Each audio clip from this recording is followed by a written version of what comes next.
예수께서 사랑과 평화의 왕으로 이 땅에 오셨습니다. 누가복음 2장에 천사가 이르되 무서워하지 말라. 보라, 내가 온 백성에게 미칠 기쁨의 좋은 소식을 너희에게 전하노라. 오늘 다윗의 동네에 너희를 위하여 구주가 나셨으니 곧 그리스도 주시니라. 이렇게 말씀했습니다. 위대한 왕 예수 그리스도가 이 땅에 오셨다는 거죠. 왕의 이 리더십, 즉 통치가 얼마나 중요한지를 알려주는 이야기가 있습니다. 1904년 러일 전쟁을 앞두고 일본이 러시아와 비슷한 지형과 기후를 가진 일본의 하코다 산을 정복하는 모의 훈련을 실시하면서 여러 가지 위기 상황을 조정하면서 리더십을 시험해 보았습니다. 모의 훈련에 참여한 부대는 4가지 부대였는데, 첫째는 민주형 리더가 이끄는 부대, 두 번째는 독재형 리더가 이끄는 부대, 세 번째 우유부단한 리더가 이끄는 부대, 마지막으로 방임형 리더가 이끄는 부대였습니다. 자, 모의 실험, 시뮬레이션을 한 결과 가장 실적이 나쁜 부대는 어디였을까요? 네, 갈팡질팡하는 우유부단한 리더가 이끄는 부대였고, 다음은 알아서 하자는 방임형, 그 다음은 민주형이었고, 가장 훌륭한 결과를 도출한 부대는 독재형 부대였다고 합니다. 군대라는 조직은 그만큼 일사불란한 움직임이 필요하기 때문입니다. 그런데 더 정밀한 실험에서는 리더의 독재가 70%, 또 민주가 30%쯤 혼합된 이 부대가 위기 상황에서 가장 훌륭한 실적을 나타내 보였다고 합니다. 리더가 그렇게 중요합니다. 이제는 인간의 최고의 두뇌를 능가하는 인공지능의 도움을 받는 시대가 되었습니다. 인간의 삶의 질은 점점 더 높아지고 편리해질 것입니다.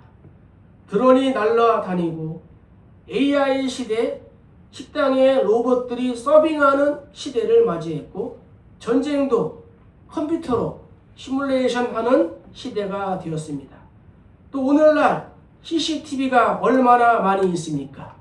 전국에서 CCTV가 가장 많은 지역이 어딘지 아십니까? 네, 지구가 아닙니다. 화성입니다.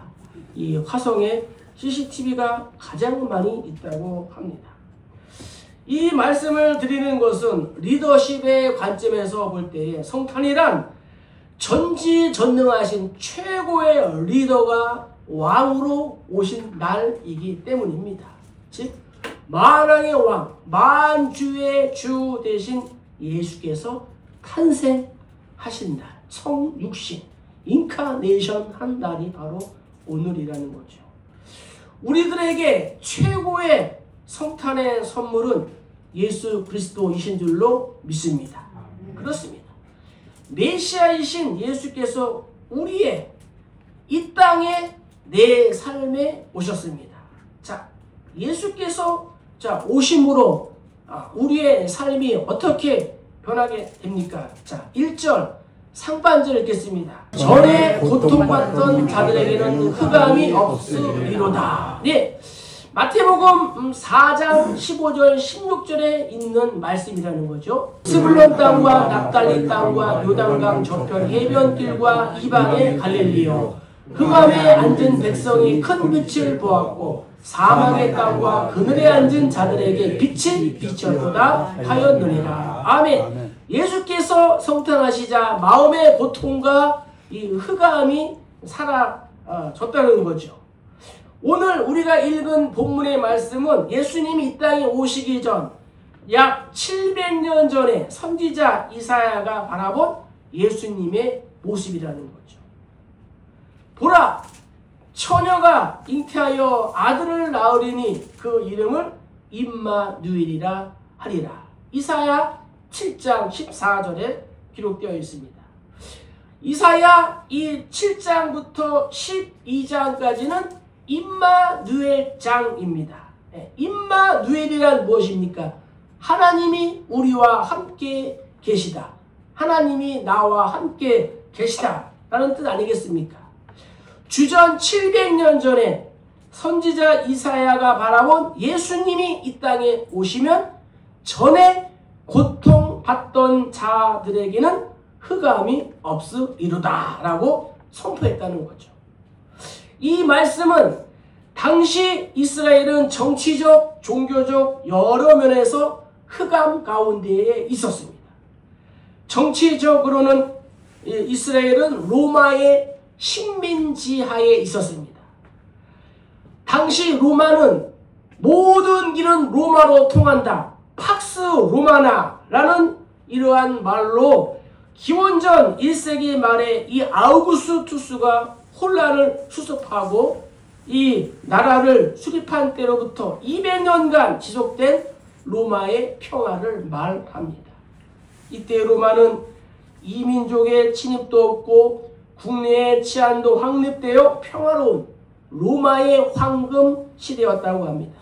그러나 상대적으로 로마의 평화는 유대인에게서는 절망이었습니다.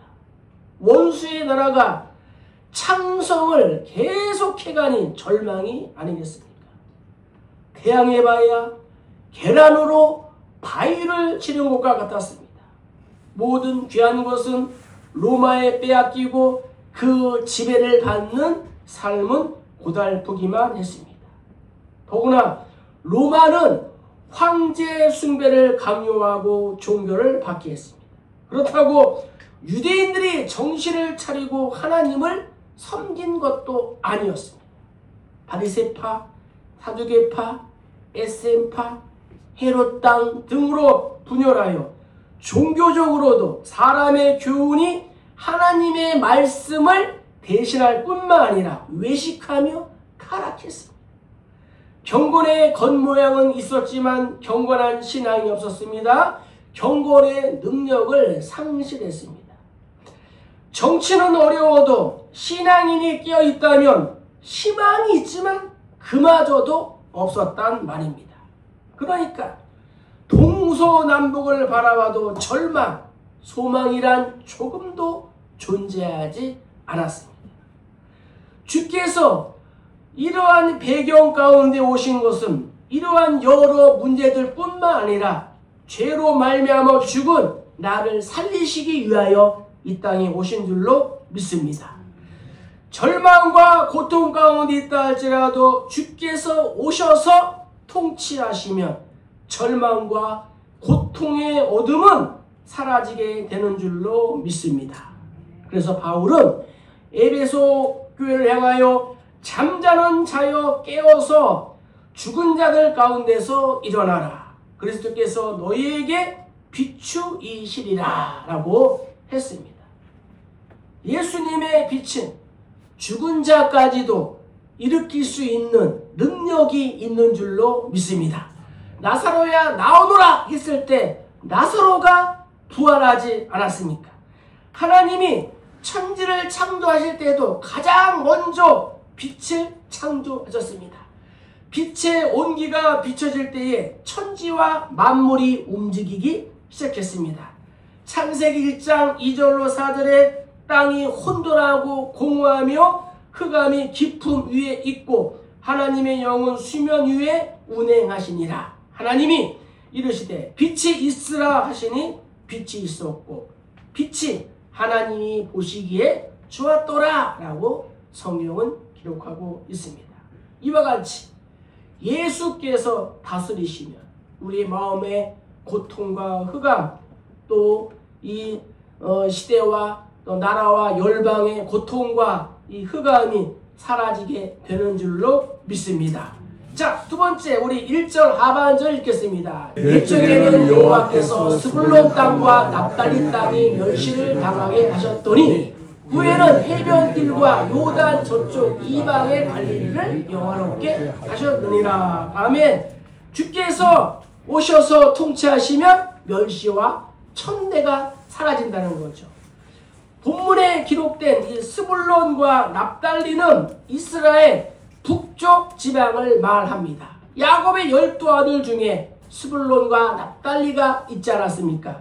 그리고 해변길과 갈릴리는 갈릴리 바다 해안 지역과 갈릴리를 가리키는데 주로 이방인들이 사는 이 집단 거주지였습니다. 자, 열왕기 하에 보면은 이렇게 기록되어 있습니다. 이스라엘 왕 베가 때에 아수르 왕 디글랏 빌레셋이 와서 이온과 아벨벳 마아가와 야노아와 게데스와 하솔과 길르앗과 갈릴리와 납달리 온 땅을 점령하고 그 백성을 사로잡아 아수르로 옮겼더라. 네, 이스라엘 이 북쪽 지방에 나오는 그러한 도시들인데요.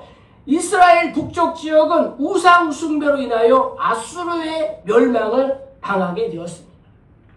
또 남쪽 유다는 바벨론의 포로로 잡혀 이방으로 옮겨지게 되고 대신 그 땅에 이방인들이 와서 살게 돼요.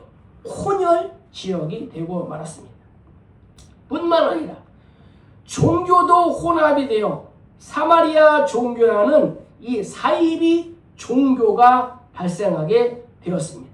자, 이들이 어땠을까요? 열왕기하 17장에 이렇게 기록하고 있습니다. 이와 같이 그들이 여호와도 경외하고 또한 어디서부터 옮겨왔든지 그 민족의 풍속대로 자기의 신들도 섬겼더라.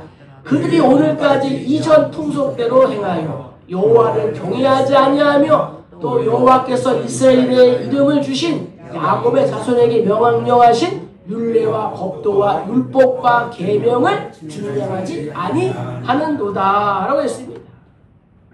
그리고 기원전 63년 사마리아는 로마에 의하여 시리아와 또 병합이 되기도 했습니다. 그래서 남쪽 유대인들은 북쪽 갈릴리나 사마리아 사람들을 상대하지 않았습니다. 개처럼 취급했습니다. 멸시받는 지역이었습니다. 나다네일이 예수님을 향하여 내뱉은 말이 있습니다. 어떤 말입니까? 갈릴리, 나사렛에서 무슨 선한 것이 날 수 있겠느냐? 북쪽에서는 선지자가 나올 수 없다는 그러한 뜻입니다. 이렇게 말을 한 것도 이러한 역사적, 종교적인 배경 때문이었습니다. 구주 예수를 향한 인간들의 반응이 이랬습니다. 그러나 하나님은 그러한 지역도 미워하지 않으시고 메시아 사역의 주 무대가 되게 하셨고 예수님의 제2의 고향으로 북쪽 갈릴리 나사렛을 그렇게 만드셨습니다. 그래서 우리가 예수님을 부를 때 뭐라고 부릅니까? 나사렛 예수라고 부르지 않습니다. 자, 마태복음 4장 12절부터 16절 우리 한번 읽겠습니다. 예수께서 요한이 잡혔음을 들으시고 갈릴리로 물러가셨다가 나사렛을 떠나 스불론과 납달리 지경 해변에 있는 가버나움에 가서 사시니 이는 선지자 이사야를 통하여 하신 말씀을 이루려 하시니라. 일렀을 때 스불론 땅과 납달리 땅과 요단강 저편 해변길과 이방의 갈릴리여 흑암에 앉은 백성이 큰 빛을 보았고 사망의 땅과 그들의 앉은 자들에게 빛이 비쳤도다 하였느니라. 아멘. 이렇게 힐흑같이 죽어있는 사망의 깊은 어둠의 땅에 살던 사람들에게 예수께서 한 줄기 빛으로 오신 줄로 믿습니다. 자, 우리나라도 보면은 영적인 갈릴리 지역이 있습니다. 역사에서 보면은 이곳은 대대로 조정에서 정적들에게 내려진 귀양살이를 하는 땅이었습니다. 일본의 침입도 가장 많이 받았고 6.25 사변 때에도 가장 많은 민간인 피해를 입었습니다. 근대에 와서는 경제개발에서도 밀려나 전국에 흩어져 타양살이를 해야 했고 그 과정에서 많은 멸시와 천대를 받기도 했습니다. 그러나 하나님은 공평하신 하나님이셨습니다. 이 지역을 기독교 인구가 가장 많은 지역으로 만드셨습니다. 서울 못지않게 외국인 선교사 묘원이 있습니다. 자, 우리가 지난 11월 달에는 서울 합정동을 갔지만 내년에는 이곳을 가려고 합니다. 자, 한국이 선교사를 가장 많이 파송하고 있는데 이것이 얼마나 감사한 일입니까? 북쪽 갈릴리 사람들이 세계를 복음화 시킨 것처럼 이스라엘 땅은 우리나라 땅, 강원도 땅은 많습니다. 강원도 땅은 많아요. 그렇게 작은 이 북쪽, 이 갈릴리 사람들이 세계를 복음화 시킨 것처럼 우리 대한민국이 역시 이 시대에 동방의 예루살렘으로 희망이 되는 줄로 믿습니다. 정치는 조금 부족하여도 경제 대국 10등이 되었습니다. 3만 불 시대를 넘어갔습니다. 세계 1인당 GNP라고 있습니다. 이러한 순위가 1등이 미국, 2등이 독일, 3등이 캐나다, 4등이 일본, 5등이 프랑스, 6등이 영국, 그리고 7등이 우리 대한민국, 8등이 이탈리아, 9등이 중국, 10등이 인도라고 합니다. 10등이 인도인데 7등인 우리나라와는 정말 엄청난 이 차이가 있습니다. 선교사도 미국 다음으로 가장 많이 파송했습니다. 도움을 받던 나라에서 도움을 주는 나라가 되었습니다. 그러므로 오늘날의 크고 작은 고난이 하나님이 주신 연단이요 시련이라고 생각하고 넉넉한 아량과 여유를 가지고 살아가시기를 축복합니다. 자부심도 애국심도 가지시기를 바랍니다. 그리고 무엇보다도 하나님을 더 경외하시기를 축복합니다. 그리하면 하나님께서 이 대한민국을 더 건강하고 아름답게 하실 줄로 믿습니다. 하나님은 공평하신 하나님이라는 거죠. 그래서 시편 기자가 이렇게 고백했습니다. 여호와는 모든 나라보다 높으시며 그의 영광은 하늘보다 높으시도다. 여호와 우리 하나님과 같은 이가 누구리요? 높은 곳에 앉으셨으나 스스로 낮추사 천지를 살피시고 가난한 자를 먼지 더미에서 일으키시며 궁핍한 자를 거름더미에서 들어 세워 지도자들 곧 그의 백성의 지도자들과 함께 세우시며 또 임신하지 못하던 여자를 집에 살게 하사 자녀들을 즐겁게 하는 어머니가 되게 하시는도다. 할렐루야. 그렇습니다. 예수께서 이 땅에 오시고 우리 마음 속에 오셨기에 우리가 봤던 멸시와 이 천대가 사라지게 된 줄로 믿습니다. 자, 이제 3절 4절입니다. 주께서 이 나라를 창성하게 하시며 그 즐거움을 더하게 하셨으므로 추수하는 즐거움과 탈취물 나눌 때의 즐거움같이 그들이 주 앞에서 즐거워하오니 이는 그들의 무겁게 맨 멍에와 그들의 어깨의 채찍과 그 압제자의 막대기를 주께서 꺾으시되 미디안의 날과 같이 하셨음이니이다. 아멘. 나라가 창성하고 즐거움이 더한다는 거예요. 이사야는 61장에서 이렇게 고백했습니다. 무릇 시올에서 슬퍼하는 자에게 화관을 주어 그 죄를 대신하며 기쁨의 기름으로 그 슬픔을 대신하며 찬송의 옷으로 그 근심을 대신하시고 그들의 의의 나무 곧 여호와께서 심으신 그 영광을 나타낼 자라 일컬음을 받게 하려 하심이라 고백했어요. 본문에 하나님의 나라의 즐거움을 추수하는 즐거움과 전리품 탈취물을 나눌 때의 즐거움으로 예수께서 이 땅에 오신 것을 비유하고 있다는 거예요. 하나님이 왜 미디안의 날에 비유하셨을까요? 기드온 군대가 미디안 13만 5천 명의 군대를 무찌를 때에 그 전리품이 얼마나 많았습니까?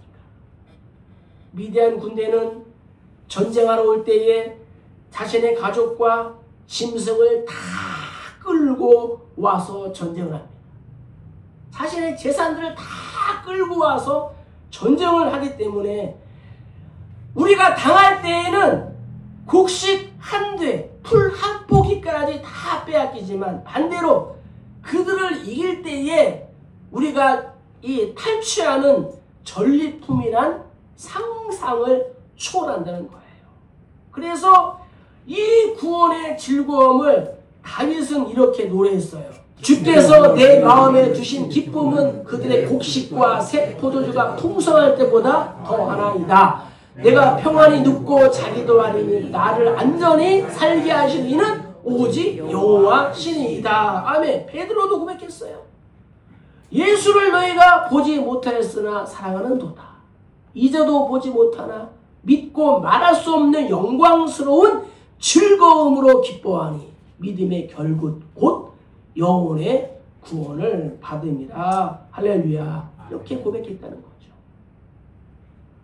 예수를 믿고 이미 구원을 받았으나 더욱 구원에 이르도록 우리가 자라가야 할 줄로 믿습니다.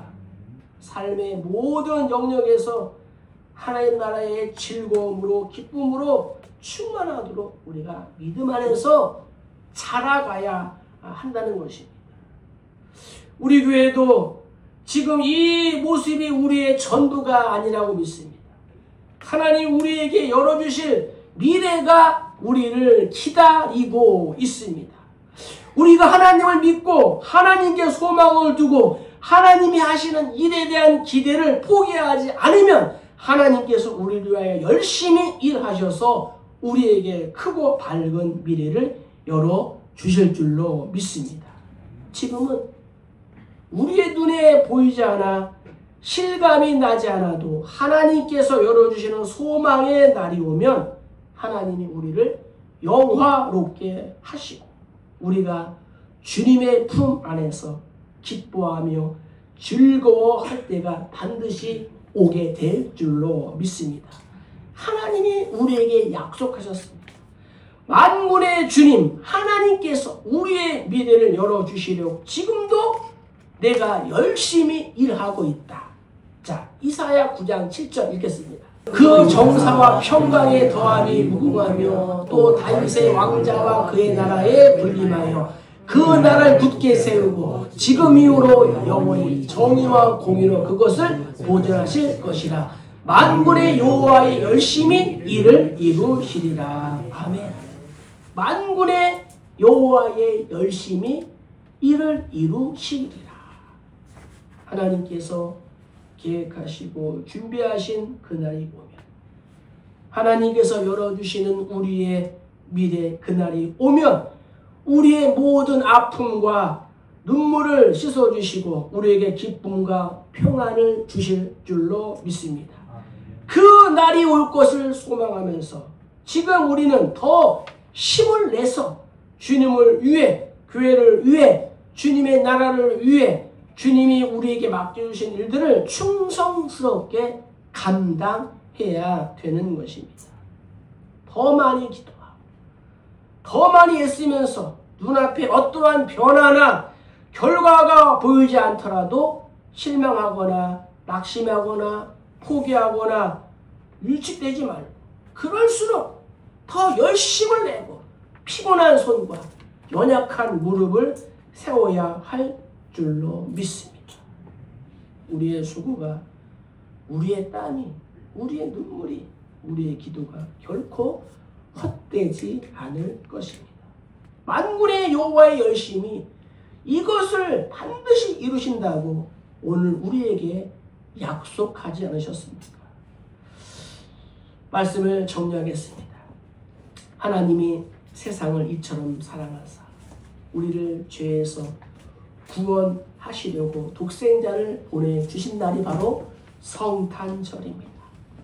중요한 것은 예수 그리스도께서 하나님이 우리에게 주신 가장 최고의 선물이라는 겁니다.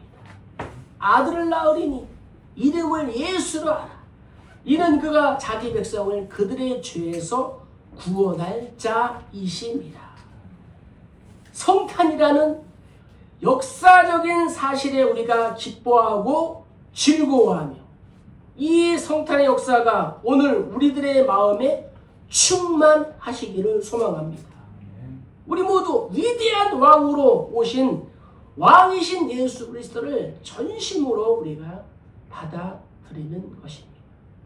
그리고 더욱 그분을 경외하고 사랑하고 그 다스림을 받아 고통과 흑암, 멸시와 천대, 슬픔과 탄식 중에 있는 이 땅을 우리를 통하여 고치시고 또 세우시고 살리시는, 그래서 하나님의 나라가 임하는 복된 성탄절, 복된 성도님들 다 되시기를 주님의 이름으로 간절히 축복합니다. 축복합니다.